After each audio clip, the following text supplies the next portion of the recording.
From betrayal to bliss, my ex said I'd never find love. Then I met a model my fiancé cheated on me and smugly declared I'd never find anyone like her. A year later, I'm dating a model who'd secretly had a crush on me since high school. Recently, while scrolling through Reddit, I stumbled upon a post about a guy whose girlfriend cheated openly, as if it were no big deal. It was wild, and it immediately made me think of my own ex. I haven't shared this story much, partly because it's long, and frankly, it was a painful time. But after reading that post, I thought, what the heck? Why not? This all happened about 2 years ago. I met my ex, let's call her Chloe, through a dating app. Not a hookup app, but one for serious relationships. At the time, I was 33 and she was 30. We matched, started chatting, and there was an instant connection. It's hard to explain, but we just clicked. Shared the same sense of humor, interests, and could talk for hours without getting bored. It was incredibly refreshing. After a few weeks of online and phone conversations, I finally asked her out on a real date. I was a bit nervous, to be honest, because she was absolutely gorgeous. I mean, breathtakingly stunning.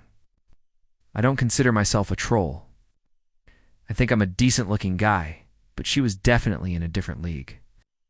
I remember thinking, I probably wouldn't be looking for anything serious with her because, let's be real, girls like her usually have endless options.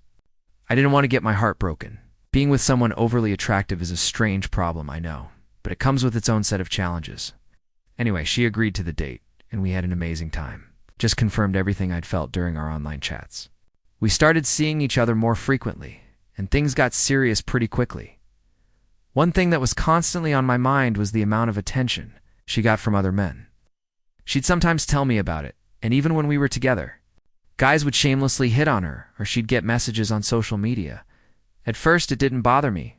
I trusted her. I truly believed she wasn't interested in anyone else and was genuinely into me.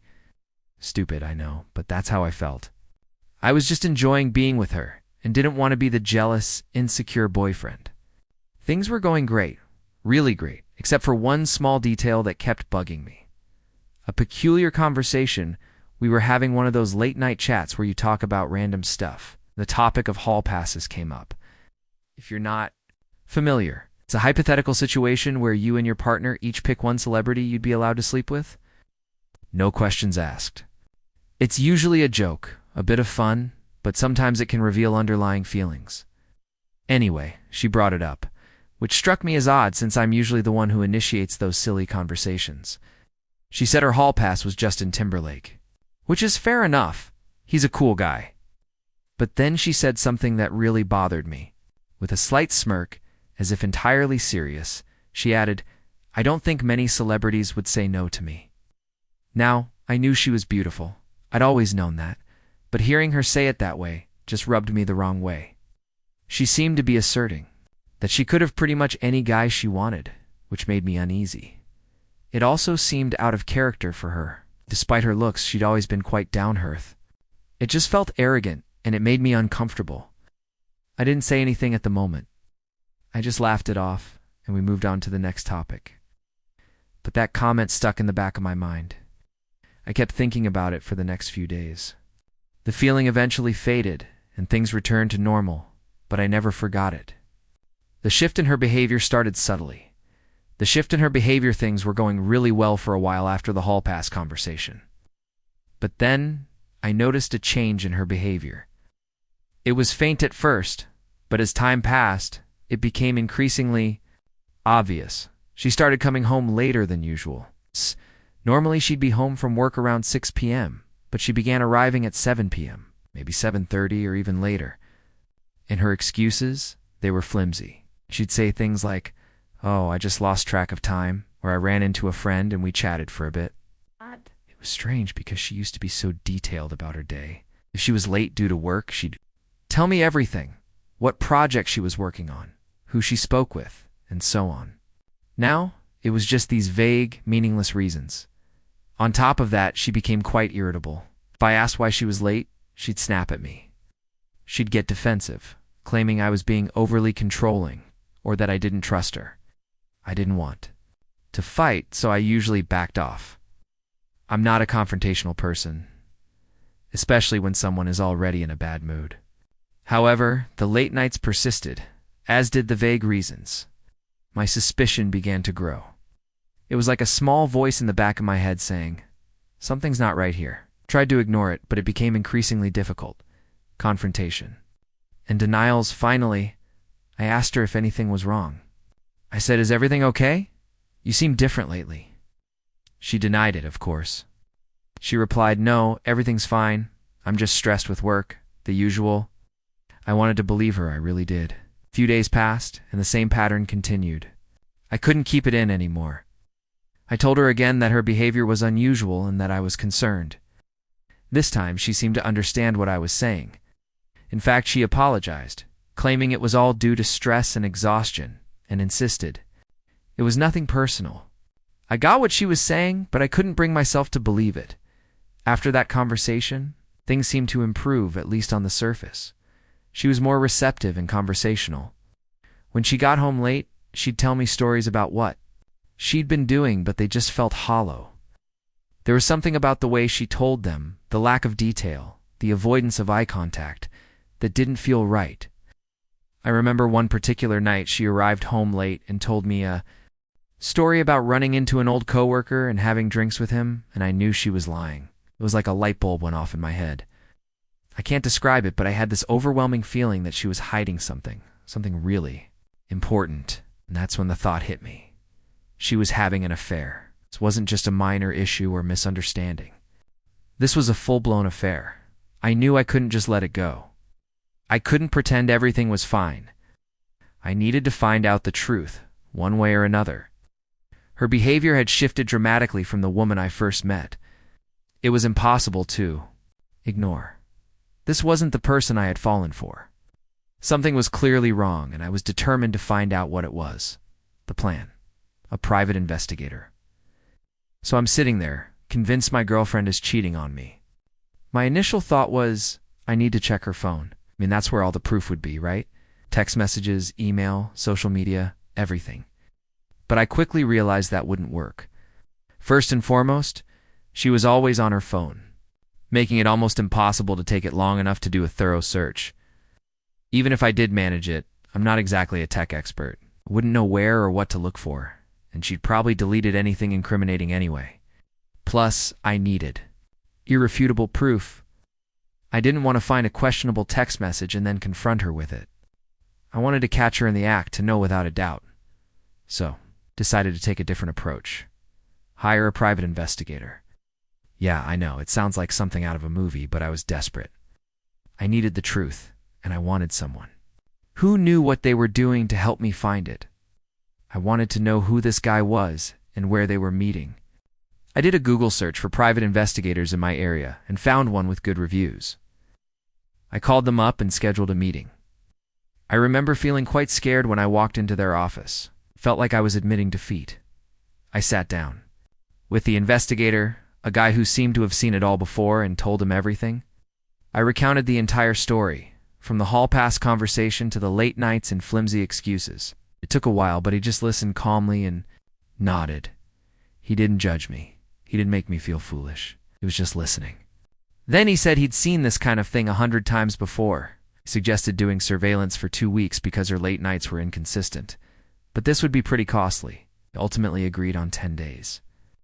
I gave him all her contact information, including her phone number, email address, and where she worked. Before I left, he told me not to contact him until the 10 days were up, unless it was an emergency. It'll be tough, he told me, but you need to let me do my job. I agreed. I knew it would be torment, but I had to trust him. The longest 10 days of my life, those 10 days were among the longest of my life. It was agonizing to know that this investigator was following my fiancée and could unearth evidence that confirmed my darkest fears. I felt helpless, just waiting, wondering, and imagining. All kinds of scenarios. It was difficult to focus on anything else. Work was a nightmare. I couldn't sleep. I barely ate. And the worst part? Throughout those 10 days, she consistently came home late. 3 times, she arrived home after 9 p.m., using the same tired, pathetic justifications. Oh, I had last-minute plans with some friends, or traffic was terrible. She had no idea that every time she said those things, it further confirmed my suspicion that she was lying. Each time she was late, I thought, okay, this is it. This is when the investigator will catch her. It just offered him more opportunities to get the evidence I needed. The truth comes out finally. The 10-day period ended. The investigator called me precisely on time. He didn't say much over the phone, just that he had the information I needed, and asked if we could meet in person. I answered, yes, absolutely. This was something I needed to hear face to face. I couldn't bear hearing this kind of news over the phone. I had been waiting for what seemed like an eternity, and I needed to see his expression to know for certain that what he was telling me was true. I drove to his office, my hands trembling on the steering wheel. I felt sick to my stomach. I walked in. He was sitting with a manila envelope on the desk in front of him. He motioned for me to sit down. Then he asked if I wanted him to simply explain what he discovered, or if I wanted to examine the contents of the package myself. I said I wanted to hear it from him first. I thought it would soften the blow a little. In my mind, I compared it to walking in on your partner cheating and having a moment to brace yourself before the gut punch. He took a deep breath and replied, "Your suspicions were correct, just like that. No beating around the bush, no sugarcoating." He informed me that he had followed her to an apartment building 3 times. She went in alone and left about 2 hours later, always with the same man. He had obtained the apartment number and the individual's name, Cody, obviously. I'm changing the name. To be honest, my initial thought was that I wanted to find this Cody person, and let's just say I wasn't thinking peacefully. But then I realized this wasn't the point. The point was that my girlfriend, the woman I adored, had deceived me. What I needed to concentrate on, the investigator slid the envelope across the desk. I opened it, and there they were, pictures. Photos of her and this Cody guy in front of the apartment building, embracing, holding hands, kissing in front of her car. Everything was there in black and white, unquestionable proof. Almost lost my mind. I almost broke down right there. In his office, it was one thing to suspect something, to have a gut feeling, but seeing it with my own eyes was a very different experience. The visual evidence was overwhelming. I managed to hold back tears, although it was difficult. It wasn't just the affair.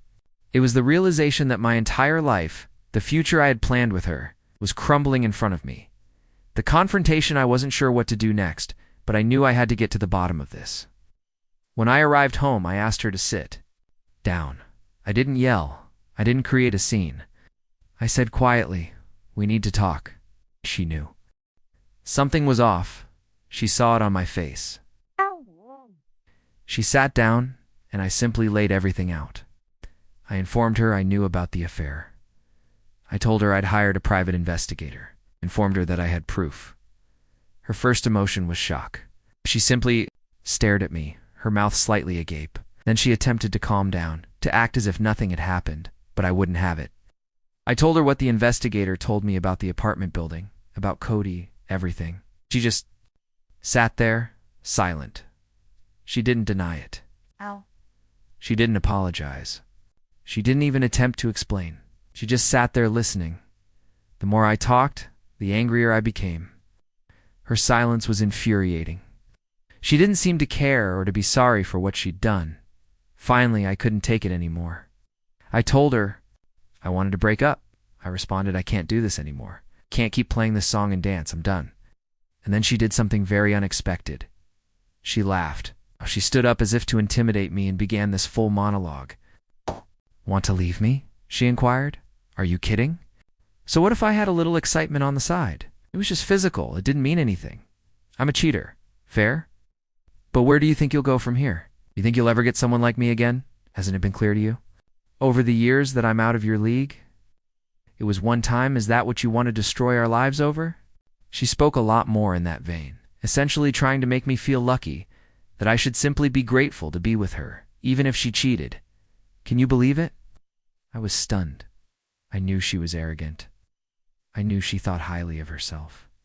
However, this was a whole new level. This was not a sincere apology.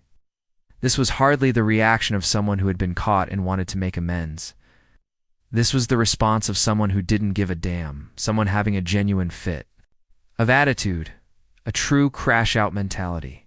It seemed as if her ideal scenario was for me to simply accept that she was too good for me, that she would do whatever she pleased, and that I should be content to be along for the ride.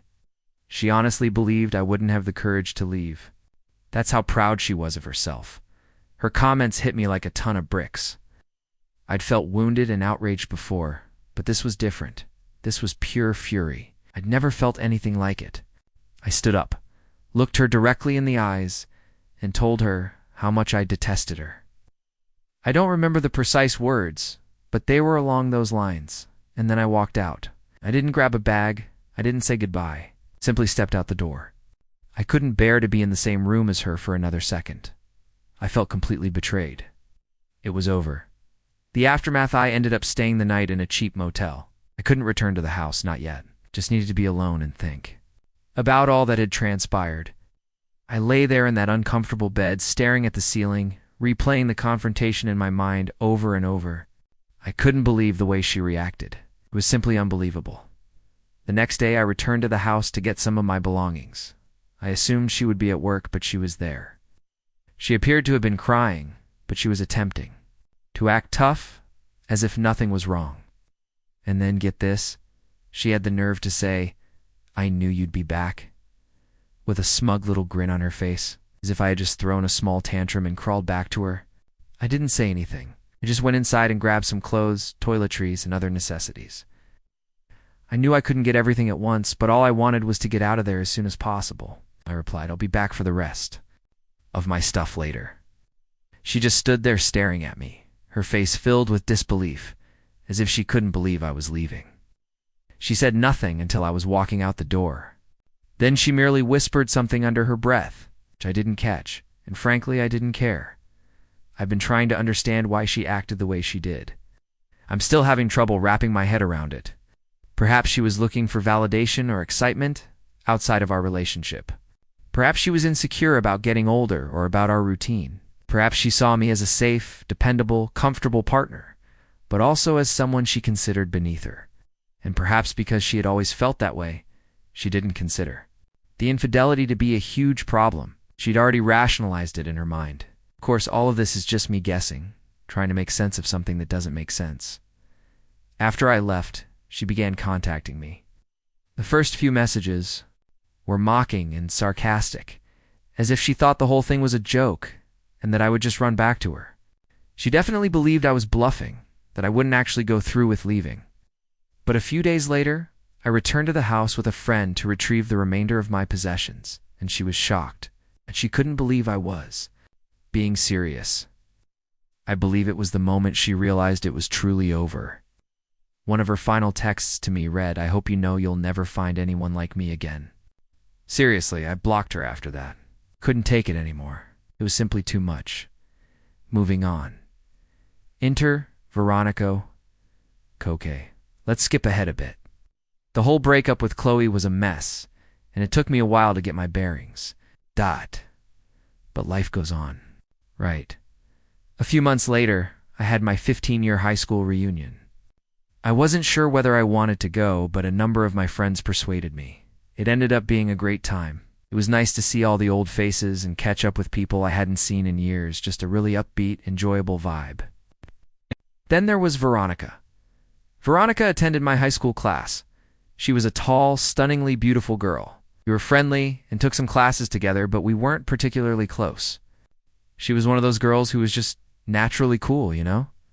After high school, she became a model, and a rather successful one at that. I had seen her in some magazines and online advertisements. If you're into fashion, you might recognize her name. I hadn't spoken to her in at least 7 years, possibly more. So I'm at the reunion, having a nice time, when I realized that Veronica isn't there. However, her best friend from high school was. We were still really close, which I thought was fantastic. It showed that Veronica hadn't changed much despite her success. I went over to see her friend, just to say hello and catch up. We were talking, and she kept a wide smile on her face the entire time. When I mentioned Veronica, her smile grew even wider. She made a face and continued, "I know she's going to kill me for telling you this, But you know she's always had a crush on you? I just chuckled. I mean, come on, Veronica, a successful model, have a crush on me. It seemed utterly ridiculous, even in high school. We didn't run in the same circles. We were friendly, but nothing more. There was no way. And now, a model. No chance. It was flattering, of course, to think that someone like her would find me attractive. But I assumed that was just a high school thing that she'd long forgotten about. I told her friend that I didn't think Veronica remembered me, but she insisted. She explained that Veronica had requested her to check me out at the reunion to see if I still looked as good as I did in high school. And then she continued, "She's still into you. So if you're single and you're not scared of girls with baggage, you might as well give it a shot." I spent the remainder of the night reflecting on the conversation. It was all so unexpected.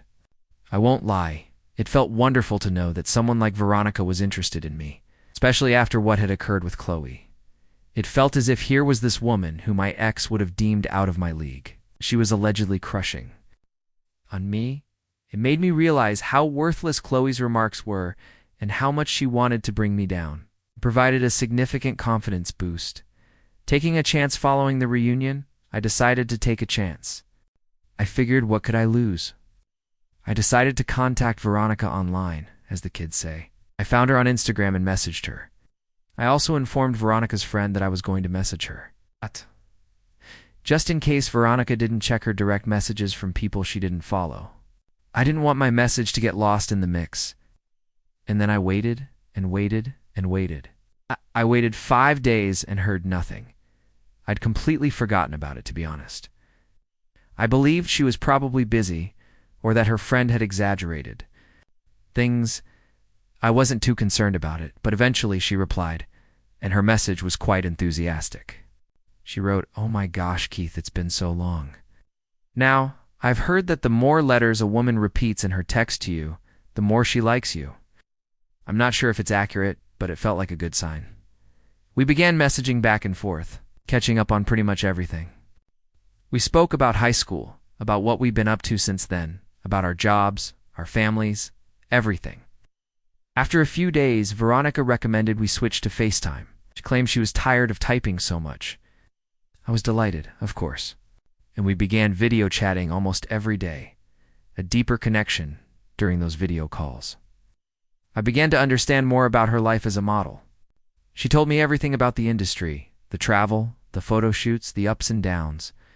She was in Brussels at the time, working on a campaign, and even sent me some photos from the set. That was fascinating, and it was awesome to see. Her in her element. It also allowed us to connect on a deeper level while being thousands of miles apart. After a few weeks of almost daily communication, it began to feel like we were dating. We hadn't formally called it that, but it seemed like more than just friendship. So I decided to be a little cheesy and just ask her, "What are we?" She chuckled and said we were really good friends, but she wanted to be more. I took this as my cue and asked her if she wanted to be my girlfriend. She quickly agreed with no hesitation. It was a wonderful feeling. The long-distance challenge, obviously. The long-distance aspect was challenging. She was a model, traveling the world while I was here doing my regular job. I had a long-distance relationship when I was younger, and I hated it. It was difficult to maintain that connection, to feel like you were truly a part of each other's lives. But this was different. This was Veronica, and she was already so important to me that I was willing to go to any length to make it work. So I booked a flight to Brussels to see her. She was going to be there for a few weeks working on a project, so I decided it was the perfect time to visit her and get a taste of her world. The trip. That changed everything. The trip was just stunning. Brussels was beautiful, of course, but being there with Veronica was incredible. It seemed like a dream come true. It taught me that I shouldn't give up on love because of a single negative experience, that there were still excellent people out there, people worth the effort. She even brought me to one of her photo shoots. I got to watch her work, see her in her element, cheer her on from the sidelines, and take some of my own photos. It was so great to watch her doing what she loved, and it made me feel even more connected to her, as if I were truly a part of her life. The Instagram mishap, so I was in Brussels having the time of my life with Veronica. I took a lot of photos during the photo shoot, and decided to share a few of them on Instagram. Upload them to my main feed, though. Instead, I shared them on my close friend's story, expecting just a limited group of individuals to view them. Here's the thing. I completely forgot about my ex, Chloe, who is still on my close friends list. I rarely use Instagram, so I didn't think to block her there. I had blocked her everywhere else, but not Instagram, a big mistake. I received a message from her just a few hours after posting the photos. Remember, we hadn't spoken in almost a year by this point. The message stated, "Who's that? Why are you playing groupie?" I quietly responded, "That's my girlfriend." I said nothing, else she didn't respond right away. I could see the little typing sign appear and disappear several times over the following 10 minutes. As if she was writing something, deleting it, and then writing something new. Finally, she only sent a snarky message. Sure, final goodbye. When I decided to go for it, I informed her that she didn't have to trust me. Then I said, "If you thought you were out of my league, then Veronica is out of this world." I also questioned her, "How's your man from back then doing?" I knew it would sting. She read the message but did not respond, and then I blocked her on Instagram. I realized it was probably petty of me to say those things, but honestly, I believed she earned it, and I didn't want her to have any further access to my life, any more opportunities to get under my skin. Even so, I'll admit that I was curious about her reaction. I'll admit it. Happily ever after in that, my friends, concludes the story.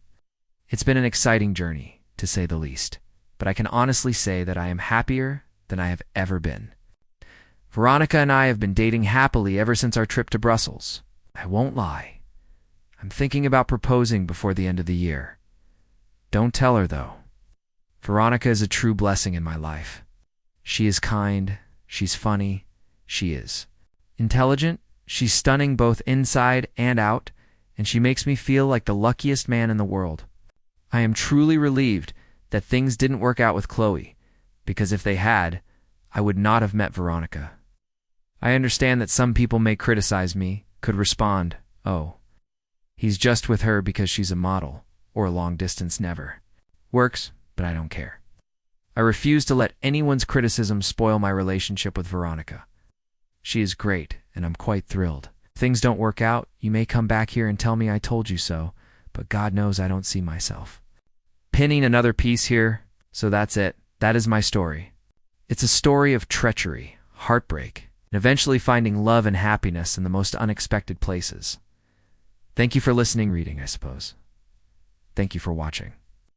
If you haven't subscribed yet, please do so and hit the notification bell to stay updated with more shocking real-life stories happening around you.